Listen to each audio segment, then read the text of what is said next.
jelas bahwa terhadap anggaran ini ingat bahwa seperti yang dikatakan bahwa ini efisiensi.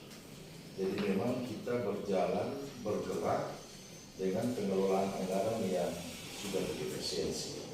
Ya. Nah, makanya hari ini kita akan mendengar presentasi dari bendahara maupun dari penanggung jawab kegiatan atau dari kuasa penggunaan anggaran terkait di 01 di 02.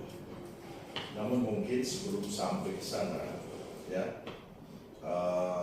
ada beberapa prinsip yang sebenarnya harus kita terapkan. Ya, saya coba menginfo dari opsi yang dimiliki oleh pengelolaan keuangan, ya, dan ini sifatnya merata di seluruh pengadilan, baik itu kelas 1, kelas 2, ya, maupun di tingkat pengadilan tinggi, ya.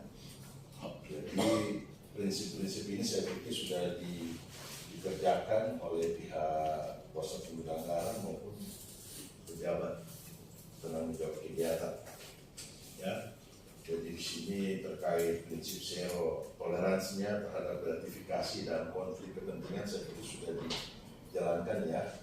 Saya tidak perlu uraikan lagi karena kita terbatas waktu. Yang penting saya mau itu sudah dilakukan sehingga tidak seperti tadi. Jadi, dan kita tidak tahu 1-2 hari mungkin tiba-tiba muncul lagi isu terkait pengelolaan anggaran di setiap satgas pembinaan.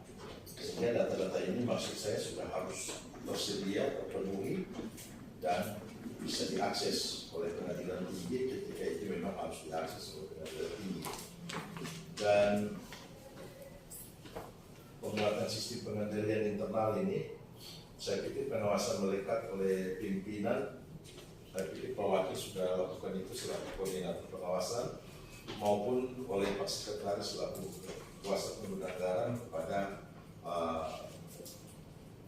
PPK maupun Nasubag yang berada di bawahnya, ya. Dan yang penting itu melakukan mitigasi risiko keuangan, ya. Apa itu mitigasi, Pak Alex?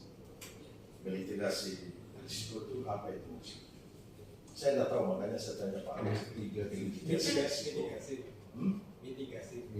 mitigasi.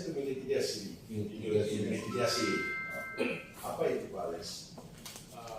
Ya sebagai upaya Calon pimpinan loh. Harus tahu ini. Kan kata dasarnya mini, ada gasi di sana, tapi bukan gas ya. Mini berarti memperkecil, ini kan kecil kan, ya kan? Berarti memperkecil risiko, ya, risiko penggunaan keuangan yang tidak pada tempatnya, ya. Nah, situ kita punya SOP kan. Nah, SOP itu menjadi acuan, menjadi standar, ya.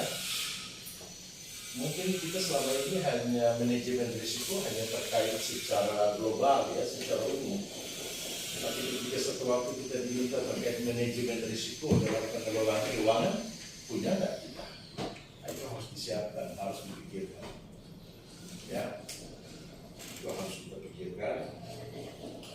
Nah, itu memang perlu SDM yang memadai, dan SDM itu saya pikir untuk kita saya darah bendahara luar biasa, KPA luar biasa, PPK luar biasa, ya, maupun dari staf pengelola keuangan yang lain seperti UNIDA 1x24 jam ini kalau saya bilang apotek hidup ini UNIDA bukan tender luar biasa.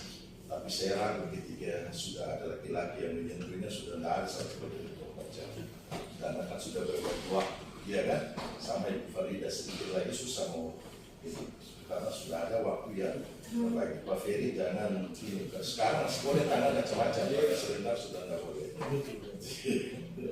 Ya, terus harus ini kita khusus sekretariat ada nggak boleh terkait dengan realisasi anggaran secara periodik?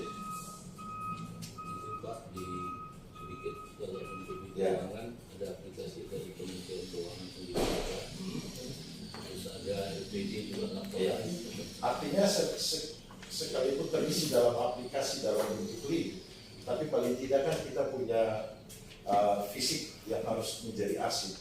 Sehingga sewaktu-waktu misalnya ada pengawasan ini kan banyak Pak. Ada dari PT atau setiap tahun itu ada dari bawah sendiri secara reguler, atau mungkin tiba-tiba dirjen datang, kita kan nggak tahu. Nah, tapi paling tidak itu yang saya seringkali kita punya prinsip, bekerja jangan nanti ditunggu ketika disuruh ini baru kita mulai rasa kusuk ke sana. Tetapi ini semua sudah harus disiapkan sehingga ketika kita mau didatangi dalam waktu yang tiba-tiba atau kapan saja, ini semua sudah ada. Ya, secara data itu semua sudah ada. Ya, kadang-kadang mungkin secara ini sistem kita sudah laporkan, tapi pengalaman seperti tadi kadang-kadang ketika di sistem itu hilang atau terhapus, kita punya fisik yang bisa mempertanggungjawabkan itu. Oh, ini sudah ada. Ya, karena kita tidak tahu dengan internet dan listrik yang ada ini kan kita tidak tahu bisa saja terhapus. Jadi saya minta pasti kalau memang modif itu ada, paling tidak arsipnya harus ada supaya setiap saat ketika ada permintaan atau tiba-tiba ada pengawasan nggak perlu kita bikin baru. Karena kalau mau bikin baru kan cari data lagi, betul enggak? Tapi data yang ada ini adalah data yang berjalan. Apakah kita buat secara per bulan, per triwulan, ataukah per semester, ataukah 1 tahun sekali ketika mau tutup anggaran.